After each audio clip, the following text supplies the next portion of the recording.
What's up, everyone? Welcome back to another Keeping It Real review. As always, I'm one of the hosts, James, joined by Calvin and Reese today, and we're going to talk season 1 of Marvel's What If? Can anyone do a good Jeffrey Wright What If? What If? I thought he was changing it every week, and it was getting a bit more like I know seductive. you said that, and I was like, and then towards the end, I was like, I know, I think by the end he's like, all the way what through. if? What if? Before we get started, guys, make sure if you're watching on YouTube to just hit that subscribe button and the thumbs up. It would help us out a ton. Right, guys, let's just get into it. Season 1 of Marvel's What If, an animated multiverse-spanning anthology series that takes the characters we know from the movies and asks, what if this went differently? Reese, you can get the ball rolling on this one. What did you think of What If? I thought as a whole, it just wasn't great.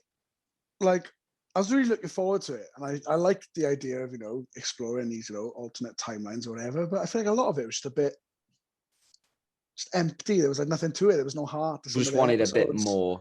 Yeah. And like, I feel like as well, the animation at times wasn't great. Like the animation of like everything in the background, like the sight, the scenery and all that kind of stuff was amazing. But the character design itself was a bit like, I don't know. It just didn't. It wasn't anything special. It took me an episode or two to get used to the look of it, but I think the way the action looked was incredible. So I was more like forgiving of the rest of it, I guess, because those action scenes just look so good. Yeah. I mean, the action in it was really well done, and like I said, there's 1 or 2 episodes that I thought were really good, but I just felt like there were some episodes that were really lacking. It was 1 episode, and I was like, that's basically the same. Which one? The Killmonger one. There's like, he's essentially the same bloke and does the same thing. And I found it a bit, except beforehand, he got to know Tony Stark. Yeah, I thought they kept introducing Killmonger to be like, every time they introduced him twice, so I was like, the first time I was like, oh, they're going to go like the different route with him now, because I could, if he's not dead in Black Panther or whatever, they can sort of bring him back and show his redeeming qualities in this. But then he just portrays, again, he's got the same sort of motivations. And then they bring him back again, and then he's just thrown evil in there again. To be sort of like, to be the sort of the wild card who's going to throw everything under the bus at the end for his own gain. So would all different variations of the same character, variants of the same character, have the same motivations? No, I don't think they would. Shouldn't. Exactly. They shouldn't if they want to make it believable. That was one of my problems, because we talked the other day, didn't we, Calvin, about the Captain Carter, when it shows her in like the Winter Soldier on the Lemurian. Yes, the only one is that she seemed to be the only character who followed, like she almost like was overshadowed by Steve Rogers' sort of Captain America, who didn't even exist in her universe, but she was just given his stories. But everyone else seemed to get their own twist, or like their stories went differently. And in her stories, I just felt they were almost exactly the same. Yeah, Captain Carter. I think her storyline was like, what if Steve was actually a trained soldier? Because it was just like he was doing everything he was doing, just better. And I felt like it was a bit. That's what I mean. I just think they didn't. I just think if they wanted to do that sort of role reversal, and Captain Carter is obviously like a really strong female character, they should have given her own story to make it, because it does just seem to me that they've just kept her in the shadow of Captain America, who isn't even a thing in her world, but still feels she's very much riding on, like in his shadow essentially. Yeah, definitely. I think one of my problems as well, definitely the length of the episodes. I think they're too short. I think maybe go up to like the 45-minute mark, and you can just get a little bit more of the actual characters.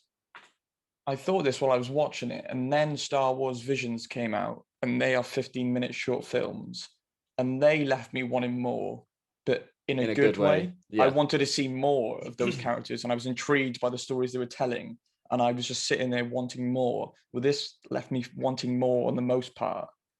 Because in a sort of negative way. Like I thought that wasn't enough. Like, yeah. Because the episodes would end in some like places where I'm like, this could keep going. Why have you picked now to just stop this story? I know they tried to subtly link some of them, and I know the Captain Carter, the first episode, was subtly linked to the Doctor Strange one because the big interdimensional monster, octopus thing. It was like something he absorbed. But yeah, I feel like the story they really want. I feel like they had the sort of skeleton of the story, which felt like Doctor Strange's episode, and then the penultimate episode and the final episode, and then the rest of them were almost filler. But trying to link them to how all this like Guardians of the Multiverse come together, but it didn't feel like that. It felt like Doctor Strange episode 4, then episode 8 and 9 were a full arc, and then the rest of them were just dotted in there somewhere just to have this team come together at the end. When I could see they were more interested in Doctor Strange, and they knew how pivotal he would be to that end fight, because if he wasn't there, he was 99% of it pretty quickly. Yeah, and so I think they spent a lot of time, like you're saying about episode length, but I felt like the pacing in the Doctor Strange episode felt longer than it was. Like they used their time so wisely. Yeah, maybe. Yeah, and the rest not of even them, just the actual length, just the utilization of, what you're doing with that. Yeah.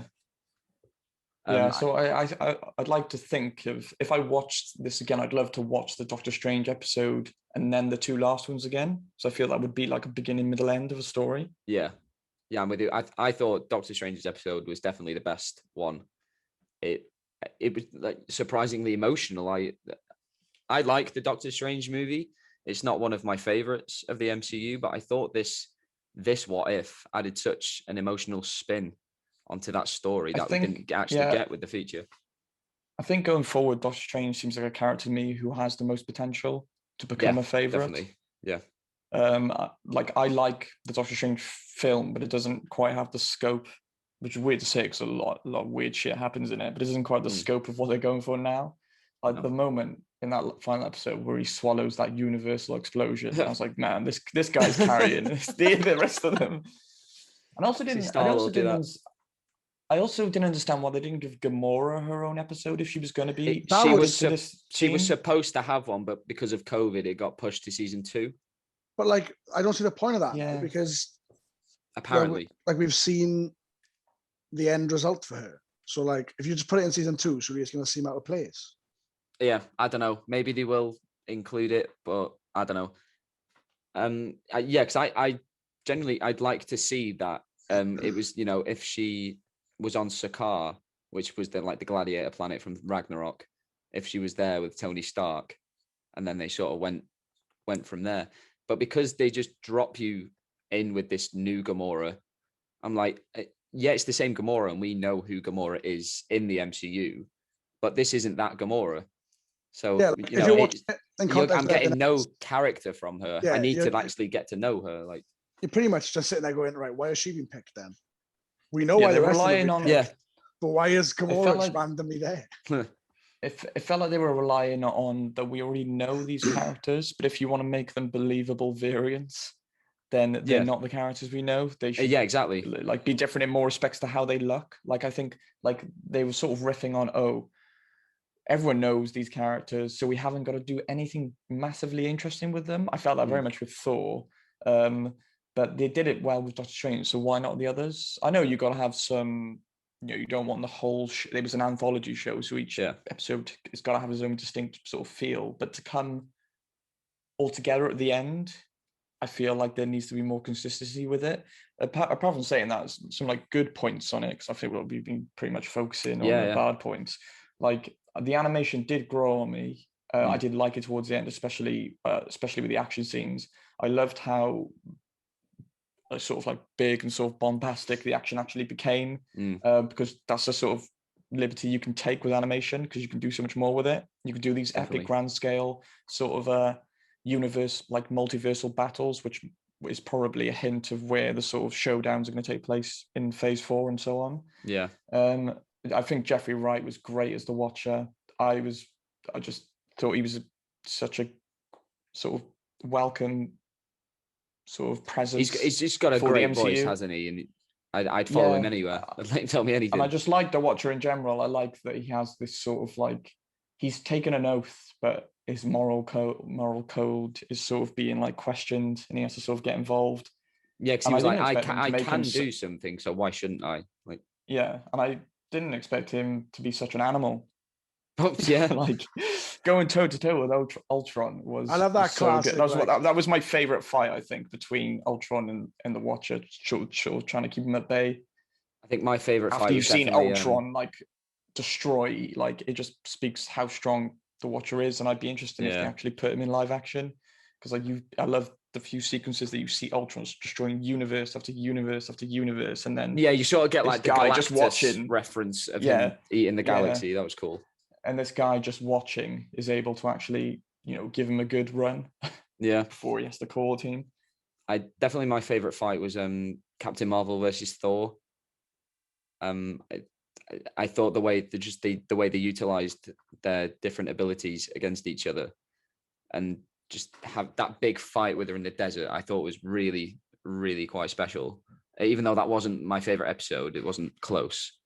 I thought that really stood out against the rest of the season. And of course, we love a magic battle, don't we? So that the Doctor Strange versus Supreme Doctor Strange.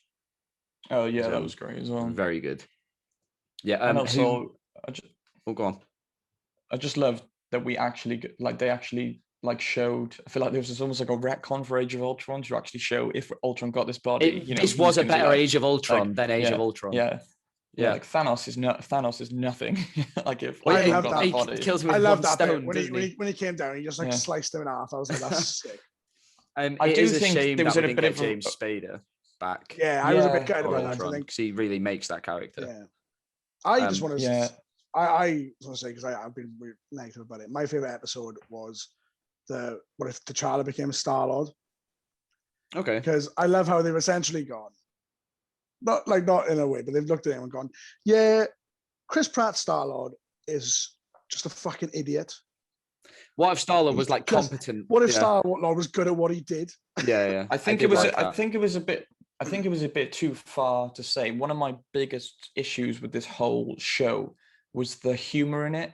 And all MCU films have a lot of humor in it. Like Endgame has quip after quip after quip. And but the humor in this, it was in like situations where there shouldn't be humor. And I don't know if they just like. You're talking about the zombies episode. In the back of someone's head making it, like the team making this, did they think because this is animation, it should be more like lighthearted, like a kid, not a kid's thing.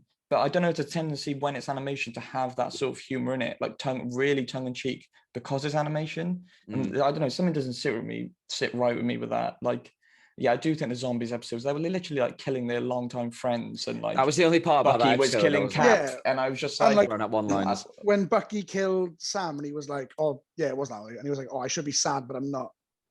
I'm like, "What?" Yeah, it just felt. I know. Obviously, in this, universe, Winter Soldier and Falcon probably didn't happen, but it was still a bit like, oh, I should be sad, but I'm not. It's like, what? Are you still? Is Bucky still a psychopath at this point?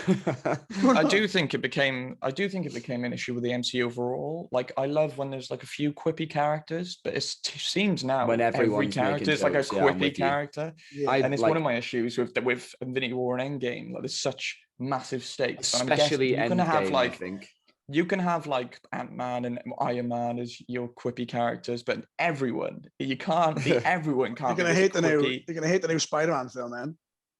Spider-Man's king of quips, and he loves them. And there's 3 of them. Yeah. Speaking of Spider-Man, actually, that zombies episode, I don't know if any of you are going to get angry at me for this, but I thought it was the best representation of Spider-Man in the MCU that we've got thus far. Because I know I'm not a big fan of like the Tony Stark Spider-Man relationship, but in this, I mean, it's we finally get our first mention of Uncle Ben. And his character, he wasn't even voiced by Tom Holland. I can't remember the voice actor's name, but I just thought the way he was written, I was like, this is the purest like incarnation of Spider-Man I think we've got yet. Yeah, I mean, I've sort of glazed over it, I guess, because I didn't actually really. I think I just was jaded, but I didn't like the zombie episode. It was literally like, it was called "What If Zombies," which is fair enough, but that's all it was. It followed every zombie plot ever. We gotta get through this thing. There's a field of zombies and there's a cure over there. And then the sort of what was interesting about that episode actually were sort of Vision's actions. I was going to say like the twist cutting, was cutting.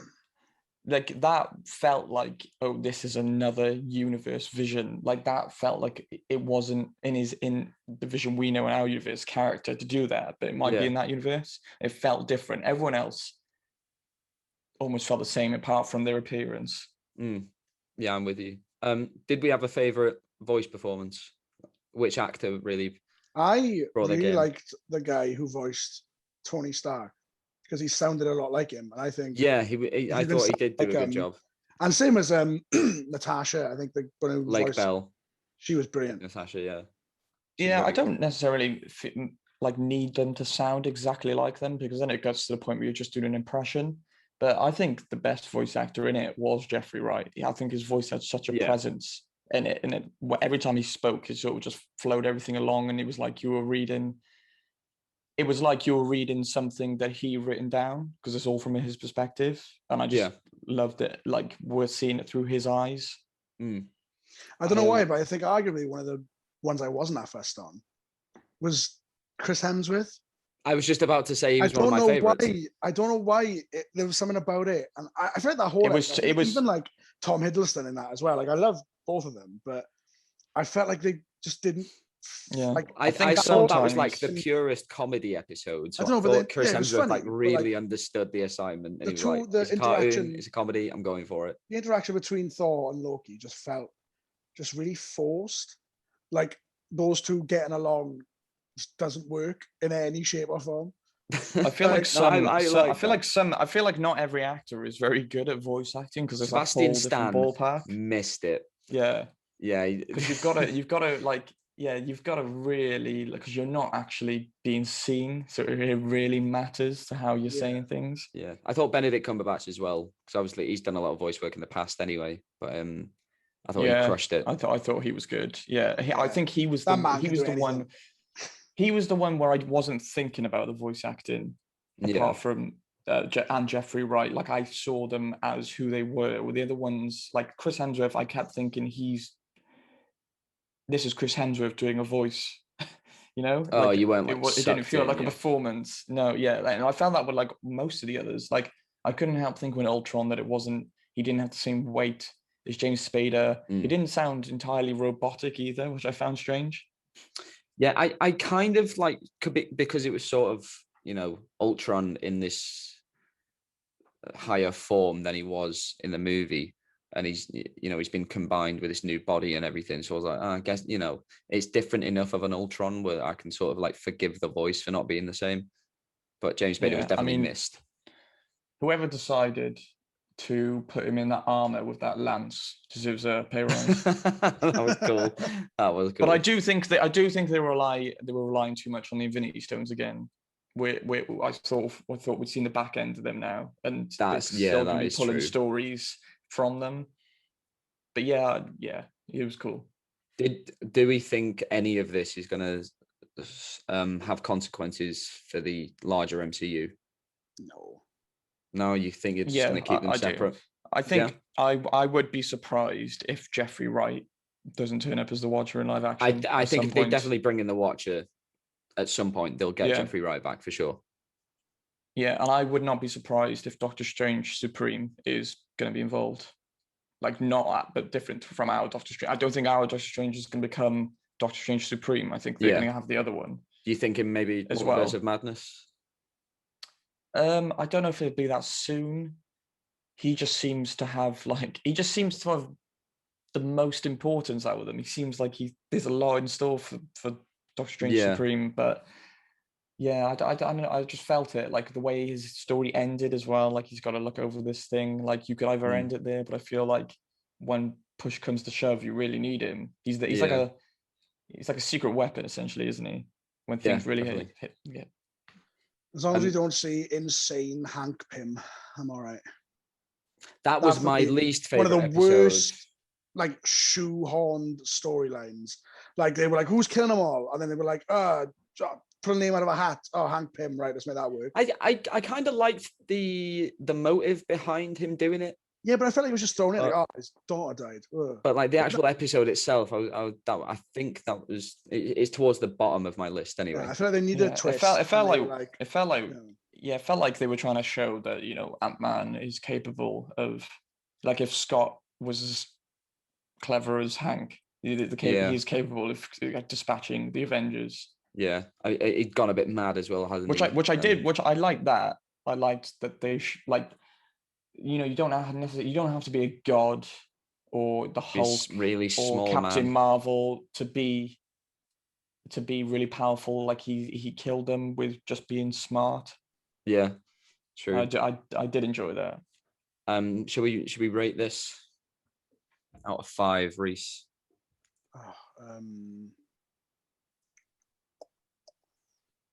You're a 3.5. I think there wasn't necessarily lots of episodes that I like strongly disliked, but there was lots that I kind of felt nothing towards. And there were 1 or 2 that I liked. And it's one of those things that I'm not going to be in a rush to watch again. Like, no, I don't think I'd rewatch. Like, I heard the second series is going to be focused more on, like, you know, individual stories rather than like everyone trying to take over the world all the time. Yeah, I'm interested to see what they do with this season 2. Hopefully they learn. Like, yeah. But yeah, I think it's 3.5 is fair for this. 3.5, Calvin? I'm going to give it 3 stars. Yeah, I just think there was a sort of an over-reliance on making their audience just sort of like be like, oh yeah, we know. Like, they were just sort of like, oh yeah, the audience knows these characters, so half the episodes we can just sort of like boringly introduce different variations of these characters, so eventually they come together at the end. I only feel like the Doctor Strange one and the last 2 had any real like weight to them. I just feel like if you're going to do an anthology thing and then bring it all together at the end, it's quite difficult to do. I don't know if I'd rather just a linear story. Yeah, I thought maybe somehow, or like have the multiverse sort of cracks in the first episode, and that's what affects every other episode. Even the first 2 episodes could be like these separate things, and then in the 3rd episode something happens there.